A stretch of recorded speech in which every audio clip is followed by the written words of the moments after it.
समाचारों के इस भाग के प्रायोजक हैं गौतम बाली मेकअप स्टूडियो और एकेडमी, सेक्टर 1, छन्नी हिम्मत, जम्मू। नमस्कार, आप देख रहे हैं द न्यूज नाउ। देश और प्रदेश की खबरों के साथ मैं हूं बिंदिया। आइए नजर डालते हैं न्यूज आवर के अब तक की सुर्खियों पर।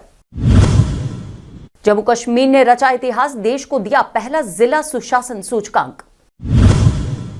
गृह मंत्री का बड़ा बयान, लोकसभा में दिया वादा निभाएंगे, जम्मू कश्मीर को जल्द दिलाएंगे राज्य का दर्जा। उत्तरी कमान ने अलंकरण समारोह किया आयोजित, लेफ्टिनेंट जनरल वाई के जोशी ने उत्कृष्टता के लिए इकाइयों में बांटे पुरस्कार।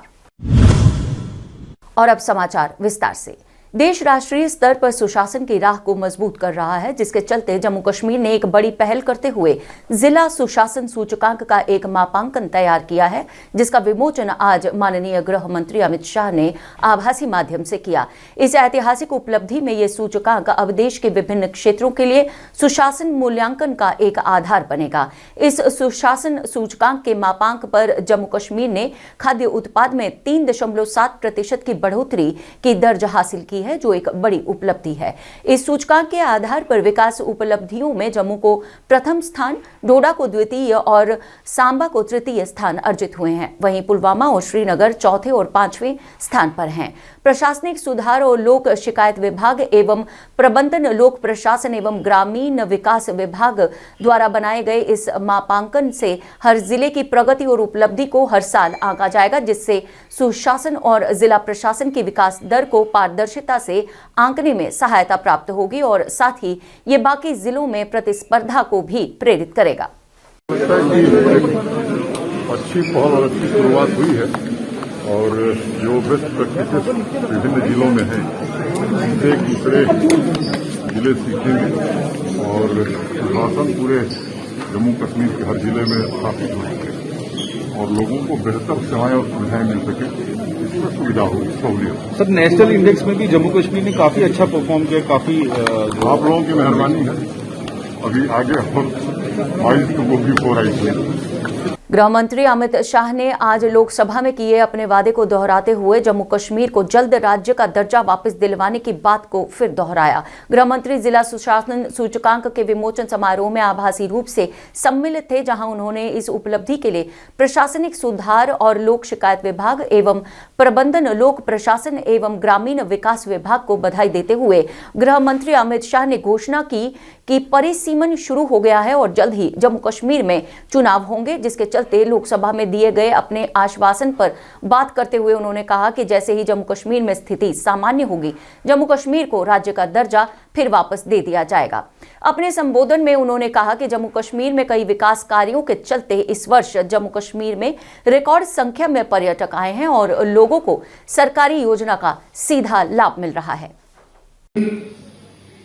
केवल जम्मू कश्मीर के लिए नहीं, पूरे देश के लिए एक महत्वपूर्ण थी, क्योंकि आज एक नई शुरुआत जो जम्मू कश्मीर ने की है, वो शुरुआत धीरे धीरे देश के हर राज्य में जाएगी और बाद में देश के हर जिले के बीच में एक तंदुरुस्त सुशासन की स्पर्धा शुरू होगी। सुशासन को अगर 7 अर्थ में जमीन तक पहुंचाना है तो इसके लिए जिला बहुत बड़ी इकाई है, महत्वपूर्ण इकाई है और जब तक जिले में सुशासन नहीं होता है, सुशासन का अनुभव जिला स्तर की समस्याओं के लिए नागरिक को नहीं होता है, सुशासन के कोई मायने नहीं है। तो आज जम्मू कश्मीर की जनता को मैं इतना ही कहना चाहता हूं कि जम्मू कश्मीर में मोदी जी के नेतृत्व में हमारे एलजी मनोज सिन्हा जी जिस प्रकार से सरकार चला रहे हैं, बहुत बड़ा परिवर्तन जम्मू कश्मीर के अंदर देख। सुशासन सूचकांक के इस ऐतिहासिक विमोचन पर अपने संबोधन में जम्मू कश्मीर के उपराज्यपाल मनोज सिन्हा ने जम्मू सहित अन्य विजेता जिलों को बधाई देते हुए अवसर पर बोलते हुए उपराज्यपाल मनोज सिन्हा ने प्रत्येक जिले द्वारा 2 साल का विजन डॉक्यूमेंट बनाने की आवश्यकता पर जोर दिया और कहा कि इसमें खेल, संस्कृति और साहित्य के प्रतिनिधियों को भी शामिल किया जाए, जिससे कि ऐसे में यदि 2 साल का लक्ष्य सामने हो तो बेहतर परिणाम आ सकते हैं। उत्तरी कमान के JOC-in-C lieutenant general YK Joshi ने आज उधमपुर में एक भव्य अलंकरण समारोह में 40 इकाइयों को JOC-in-C की प्रशंसा सम्मान और 26 इकाइयों को JOC-in-C के प्रशंसा पत्र प्रदान किए। JOC-in-C को ऑपरेशन मेघदूत, ऑपरेशन रक्षक, ऑपरेशन नॉर्दर्न बॉर्डर्स और कमांड में अन्य ऑपरेशन में इकाइयों के प्रदर्शन के लिए प्रशंसा पत्र दिए गए, जबकि ऑपरेशन स्नो लेपर्ड में इकाइयों के प्रदर्शन के लिए JOC-in-C के प्रशंसा प्रमाण पत्र दिए गए। सेना कमांडर ने कहा कि 2021 सशस्त्र बल को एक महत्वपूर्ण वर्ष था, जिसमें उन्होंने नियंत्रण रेखा और LC पर आक्रमण डिजाइनों के लिए खड़े होने में साहस दिखाया और सुरक्षा बलों और जम्मू कश्मीर के लोगों के अथक प्रयासों की सराहना करते हुए उन्होंने कहा कि परिणाम स्वरूप आतंकवादी संबंधी घटनाओं, पथराव गतिविधियों और विरोध प्रदर्शनों में कमी आई है। उन्होंने सीमाओं पर और आंतरिक सुरक्षा चुनौतियों के खिलाफ लड़ाई में सर्वोच्च बलिदान देने वाले वीर जवानों के प्रति हार्दिक आभार व्यक्त किया।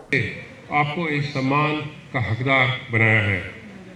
यह सम्मान मैं आशा करता हूं कि आपकी पलटन को और भी प्रेरित करेगा और आप सफलता की नई बुलंदियों पर पहुंचेंगे। मैं राष्ट्र के हर नागरिक की ओर से सभी शहीदों द्वारा दिए गए सर्वोच्च बलिदान को श्रद्धापूर्वक नमन करता हूं। उनकी वजह से ही हमारे देश का तिरंगा ऊंचा लहरा रहा है और हमेशा लहराता रहेगा। इन वीरों की बलिदान आने वाली पीढ़ियों को प्रेरणा देती रहेगी। अंत में मैं इस विशेष अवसर पर इस संपूर्ण क्षेत्र के नागरिकों का, सिविल प्रशासन का एवं मीडिया का उनके अथक सहयोग के लिए आभार व्यक्त करता हूं। हम इस क्षेत्र में स्थायी शांति और निरंतर विकास की आशा करते हैं। आने वाला समय हमारे लिए बहुत ही महत्वपूर्ण है और मैं आप सभी के सहयोग की कामना करता हूं। Thank you. दक्षिण कश्मीर के शोपियां जिले के किलवल इलाके में सुरक्षा बलों और आतंकवादियों के बीच एक मुठभेड़ में एक आतंकी मारा गया। सेना और CRPF की एक संयुक्त टीम ने इलाके में आतंकवादियों की मौजूदगी के बारे में एक विशेष सूचना पर घेरा और तलाशी अभियान शुरू किया। जैसे ही बलों की संयुक्त टीम संदिग्ध स्थान की ओर बढ़ी, छिपे हुए आतंकियों ने उन पर गोलीबारी की, जिसका जवाबी कार्रवाई में एक मुठभेड़ शुरू हो गई और एक आतंकवादी ढेर किया गया। आधिकारिक तौर पर इस आतंकी के शिनाख्त के साथ साथ इलाके में तलाशी अभियान अभी भी जारी है।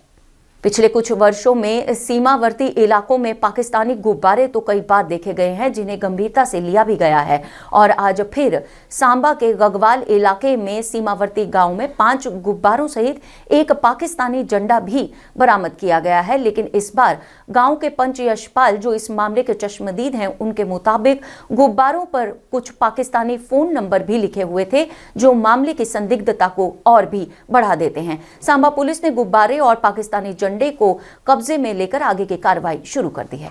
कोई इन्फॉर्मेशन जहाँ पे साझी की जाए, जहाँ उनको इन्फॉर्म किया जाए कि हमने ऐसे ऐसे वहाँ से कोई आर्म्स और एम्यूनिशन ड्रॉप किया है, थ्रू बैलून भी हो सकता है, या वो उसके ज़रिए भी हो सकता है, जो अर्जेंट के ड्रोन के साथ बैलून कुछ 5 तो लाइव थे, तो बाकी बैलून सब धागे में फटे हुए पाए गए।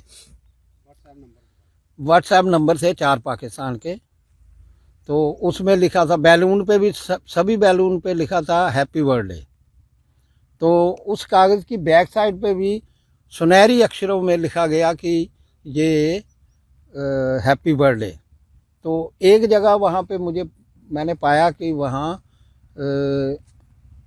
चाइनीज़ लैंग्वेज भी थी, जो कि मैं पढ़ नहीं सका। तो यूँ ही मैंने ये देखा तो मैंने पहले सोचा कि मैं पुलिस को इन्फॉर्म करूँ शाम को, तो मेरे पास कांटेक्ट नंबर नहीं था पुलिस स्टेशन घुघवाल का, इसलिए मैंने वहाँ पे फिर जैसे ही सुबह हुई तो मैंने, हमारे गांव का एक SPO है, उसकी ड्यूटी घुघवाल में है, वो जब आया तो मैंने उसको इन्फॉर्म किया, उसने अकॉर्डिंगली पुलिस को इन्फॉर्म किया। पुलिस वाले आए, उन्होंने इधर बैलून उस पाकिस्तान झंडे की और उस कागज़ की वीडियो बनाई और मेरे से भी स्टेटमेंट लिया, मेरा नाम पूछा, पिताजी का नाम पूछा, गांव पूछा, ये सब कुछ पूछ के मेरा फ़ोन नंबर लेके। बंजर भूमि विकास सहकारी समिति ने जम्मू कश्मीर सामाजिक विनियक के सहयोग से सैनिक स्कूल के पास ग्राम चक्रकला नगरोटा में पेड़ों के अवैध कटाई पर संज्ञान लेते हुए कहा कि इस इलाके को एक मॉडल पर्यावरण परिसर के रूप में बनाए जाने के लिए इलाके का जंगल संयोजित किया गया था, लेकिन इस इलाके में अवैध कब्जा करके इस पर्यावरण परिसर को नुकसान पहुंचाया जा रहा है। समिति के अधिकारियों का कहना है कि इस मामले में न्यायिक जांच के दौरान कागजों का फेरबदल किया गया है, जिसका वे दोबारा न्यायिक जांच की मांग करते हैं। टू शो इट कि यहाँ सिटी से 10 किलोमीटर आकर बच्चे देख रहे हैं कि नज़ारा क्या है। They will enjoy nature with in their vicinity and feel it's pulse. Correct. अब ये कहते हैं जी हमने कटवाया। मैंने कहा भाई जिसकी मलकियत थी उनको पूछा, कह लेंगे जी कहते हैं मलकियत था तो papers were tampered with and they have done illegal felling and इससे क्या हुआ, पर्यावरण को नुकसान हुआ। सुंदरबनी में इन दिनों डीडीसी सदस्य के बीडीसी अध्यक्ष के दो जनप्रतिनिधि गुटों के बीच एक संघर्ष तूल पकड़ रहा है। डीडीसी सदस्य सुंदरबनी ने एक पत्रकार वार्ता के माध्यम से बीडीसी अध्यक्ष सुंदरबनी पर भू माफिया के साथ मिलीभगत का आरोप लगाते हुए उनके कारोबारी जांच की मांग की है। उन्होंने बीडीसी अध्यक्ष द्वारा किए गए कार्यों में मिलीभगत होने का पर्दाफाश कर उन्हें बेनकाब किया। इसी बीच जिला प्रशासन से एक कमेटी बनाकर इस मामले की जांच करवाने की मांग भी की। इंक्वायरी की जाए, इनके कोल पैसा कुत्थों आया, इनके अकाउंट चेक किए जाने, इनकी ट्रांजैक्शन जी होंगी पैसा कुत्थों आ रहा और कुधर जा रहा है। पिछले दिनों में इन्हें एक फ्राडी CDR बनाई, फ्राडी डॉक्यूमेंट लाई है, लंबेड़ी में एक टेंडर लिया और जिसला फ्राडी निकलिया और CDR इनकी जब्त हुई। पिछले दिन इन्होंने शराब के ठेके ले टेंडर पाए, जिहदे बच्चे ने तहसीलदार को 12 करोड़ रुपए का प्रॉपर्टी सर्टिफिकेट लिया। इसका मतलब इट मीन 12 करोड़ रुपया है। वो किस तरह इन्हें मिली 12 करोड़ कुत्थों आया, उसकी इंक्वायरी की जाए। इन्हें एक चांदनी बाहर सुंदरबनी बाजार के चलती है, जिद्दे BRO की रोड ही अज भी वो सरकारी लैना रोड के बिच इन्हें बाहर बनाई, अज बाहर चलती पई है। क्या एडमिनिस्ट्रेशन इन्हें पूछ नहीं सकती? मैं बर्दी डिस्ट्रिक्ट डेवलपमेंट कमिश्नर का रिक्वेस्ट करना कि एक स्पेशल कमेटी बनाई है, उस बाहर की जी बिल्डिंग बनी उस भी चेक किया जाए, इंक्वायरी की जाए। आ सुंदरबनी के एक कारा चलता होंगे जो गवर्नमेंट लैंड पर चला था, वो इलीगल आ रहा है। कोविड के बढ़ते संक्रमण को देखते हुए जहां जिला प्रशासन कड़े कदम उठा रहा है, आज वीकेंड लॉकडाउन के चलते मुगल दरबार श्रीनगर द्वारा कोविड दिशा निर्देशों की अवहेलना करने पर रेस्टोरेंट को सील कर दिया गया। गौरतलब है कि पिछले 24 घंटों में कश्मीर संभाग में 3000 से अधिक कोविड मामले दर्ज किए गए हैं और श्रीनगर प्रशासन इस पर कड़ी निगरानी रखते हुए बार बार लोगों को दिशा निर्देश का पालन करने की अपील कर रहा है। कटरा में मां वैष्णो देवी के दरबार और त्रिकूट पर्वत पर आज सुबह से ही बर्फबारी जारी रही। इस बीच श्रद्धालुओं ने मां भगवती के दर्शन करते हुए बर्फबारी का भी आनंद लिया। मां वैष्णो के दरबार में भोजनालय और अन्य सुविधा इस बीच सुचारू रूप से चल रही है। इसके साथ ही समाचारों का ये अंक यहीं समाप्त करने की हमें दीजिए अनुमति और आप देखते रहिए द न्यूज नाउ वेब और पढ़ते रहिए द न्यूज नाउ का दैनिक अखबार व ई प्रिंट पेपर। जय हिंद।